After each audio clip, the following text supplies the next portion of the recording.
The Wandering Ship, Echoes of the Forgotten Sea. My name is Saman, and if you're reading this, maybe I'm already gone, not dead, but forgotten, drifting somewhere between memory and oblivion.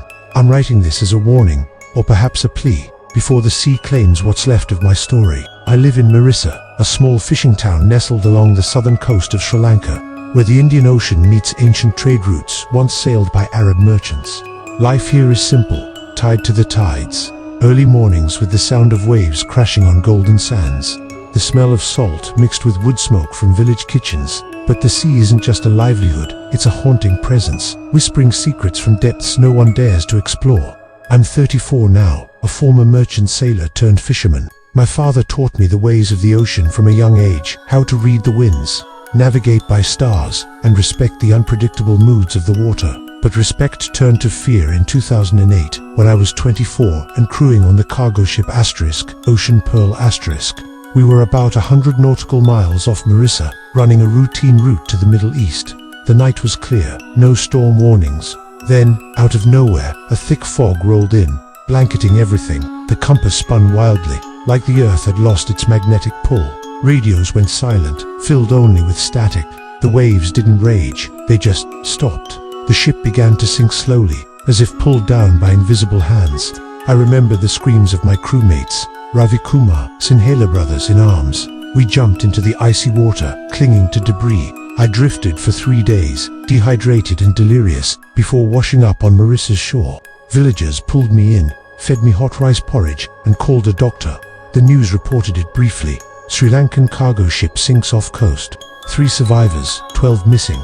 I was one of the 3, but the other 2, their names fade now. When I tried to contact them later, phone numbers were invalid, addresses non-existent, like they'd been erased. Doctors in Colombo diagnosed me with maritime dissociation, a psychological disorder where I lose my bearings at sea, blurring reality and memory. Nights were the worst. I'd wake sweating, feeling the deck rock beneath me, the cold water rising. I quit sailing, bought a small wooden boat painted blue, named it Lanka's Pride *, and stuck to fishing near shore. Life steadied.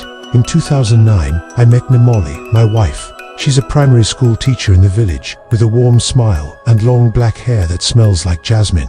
We met at the Esala Perahera festival, under flickering torches and drumming rhythms. You look like a man risen from the sea, Saman, she teased. We married in 2010, in a simple ceremony by the beach. No children yet, but we had each other. The quiet mornings where she'd brew milky tea with cinnamon, and I'd mend nets while she prepared lessons for the kids. Old Jayasingi changed everything. He's the oldest fisherman in Marissa, over 80, with sun-baked skin, white hair, and eyes clouded by years at sea. He sits on the beach chewing betel nut, spinning yarns about Samudra Yukshath, the sea spirits of Sinhalese folklore. The ocean ain't just water, boy, he'd rasp, his voice like waves grinding on rocks. It's alive, with a will of its own. Those who die at sea without a proper send-off, no grave, no remembrance, their souls wander. They can't cross over because no one's calling them home.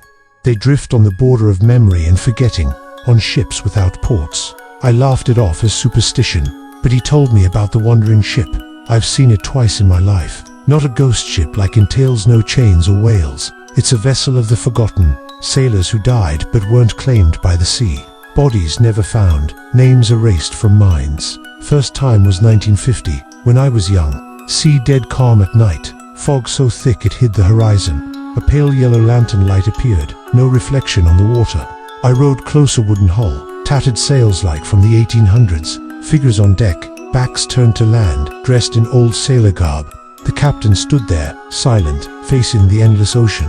I turned back, and when I reached shore, the village started forgetting the missing. Names blurred in stories, photos faded, records vanished. Second time in 1980 saw my old mate on board. Drowned the year before. Came home, his wife didn't recall him. The ship doesn't stray, Saman. It just doesn't belong to the shore. His words stuck with me, especially when Nimali started dreaming. One night in late 2018, she woke trembling. I saw you on a strange ship, Saman, the sea flat as glass. Fog everywhere. You standing with your back to me, not hearing my calls. I comforted her, blaming Jayasingi's tales. But as the new moon nights came, when the moon hides and darkness reigns, the fog from the Indian Ocean grew thicker, and I felt the shift. The sea turned indifferent, cold, like an entity watching, waiting. My first encounter was October 2018, a new moon night. I went out alone, dropping nets 5 miles offshore. The sea was unnaturally still, waves barely rippling. I sat, smoking a hand-rolled cigarette, staring at the stars. Then fog engulfed everything, obscuring the horizon. My compass needle twitched erratically, heart pounding. I scanned the mistland. There it was, a faint golden glow, like an oil lamp, hovering without casting a shadow on the water. I killed the engine, listening. Waves hushed to nothing, just my breath. Curiosity won. I rowed closer. No reflection on the sea, impossible. At 100 yards, the ship materialized. Ancient wood, carved patterns, ropes creaking, the scent of salt and rot. On deck, a figure stood, back turned, in 19th century sailor attire, long coat, wide hat, silent, unmoving, facing away from land. "Hey, anyone there? Need help? This is Sri Lankan waters." My voice echoed unanswered. Time stretched. 10 minutes felt like hours. Memories of the 2008 sinking flooded back. Fog, spinning compass, sinking silence. I shook it off, rowed back. Fog lifted near shore. Namali met me at dawn, hugging fiercely. "Where were you all night?" I was terrified. I told her, but she frowned. "You left yesterday afternoon." Maybe exhaustion played tricks. It wasn't a trick. I started journaling. October 15th, 2018. Out at 6 p.m. See I fog at 8 p.m. Yellow light 2 miles out. No water reflection. Figure with back turned. Back at 5 a.m. But watch says 10 p.m. Time warped. I confided in Jyosingi. "You've seen it. Now the sea calls you," he said. "It's the haven for unacknowledged, dead lost bodies, forgotten names. It floats between recall and erasure. Can't dock till someone's memory summons them home. The lantern's unnatural. No fuel, no physics. See it, and you're marked. Village forgets you. Photos blur, files erase." I dismissed it, but anomalies piled up. Our wedding photo faded, my face smudged like seawater damage. Nemali, why's your side blurry? Need reprinting. At Colombo Port, my sailor records. No Saman in 2008 sinking. Villagers at tea shops. "Who are you? New here." I'd lived there forever. Namali's dreams worsened. She woke sweating. "You're on that ship." Back turned. "Not just you, someone like you, younger." I hid my nighttime ventures. January 2019, new moon fog. I went prepared. Spare compass, radio, flashlight. Sea frozen, waves halted. Light closer, ship clearer, with grains familiar, like asterisk, ocean pearl, asterisk. Figure on deck, back to land. "Who are you? Where from?" Whispers rose not from him, but wind waves, forgotten. No harbor. Time dilated. Watch froze. Memories merged. Young me on sinking ship. But no storm, just this fog, this ship. I fled, but the boat resisted. Hours or minutes. Later, free Jyosingi. Waited. "Seen yourself yet?" Shaking. "Not yet, but close. Time's not mine." Life unraveled. I'd wake adrift. No recall of leaving. Sea willful, not stormy but apathetic. Claiming its own. Lantern unnatural. Beacon of the non-physical. I delved into lore. Library books on Indian ocean myths. Arab wandering vessels where reality phrase. Samudra, Yaksha guards, unsent souls, needing rights for peace. March 2019, carried Namali's photo as talisman. Fog, light, ship near, songs ancient, Sinhalese laments. Deck crowded, backs turned. One resembled Ravi. Turn, he glanced, empty eyes. Panic, escape, home. Namali sobbed. 3 days gone, village searched. Your thinner eyes distant.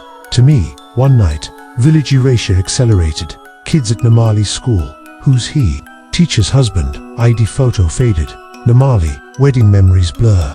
You're slipping away. May 2019. Rope, knife, rations, journal. Climbed aboard. Space warp steps endless. Figures shoulder cold. He turned. Me, younger, pale. You belong to the sea. My voice echoed. No port, no memory. Screamed, jumped, rode home. Village nearly forgot. Jyosingi sole rememberer. You're leaving soon. July 2019. Climax. Thickest fog. Sea mirror still. Confronted. Ship identical to asterisk ocean pearl. Asterisk. Boarded. Saw young self. Back turned.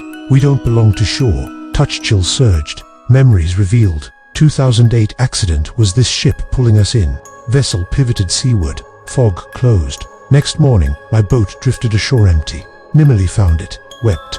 Now she dreams of the ship with two identical figures, backs turned. But I'm writing this, aren't I? Or am I echo, adrift? Sea whispers my name. If in Marissa, spotting yellow light on new moon sea, turn away, it'll steal your memories, leave you wandering forever, like me. Do you hear waves, or forgotten souls? I don't know. Maybe I'm on the ship, back to land.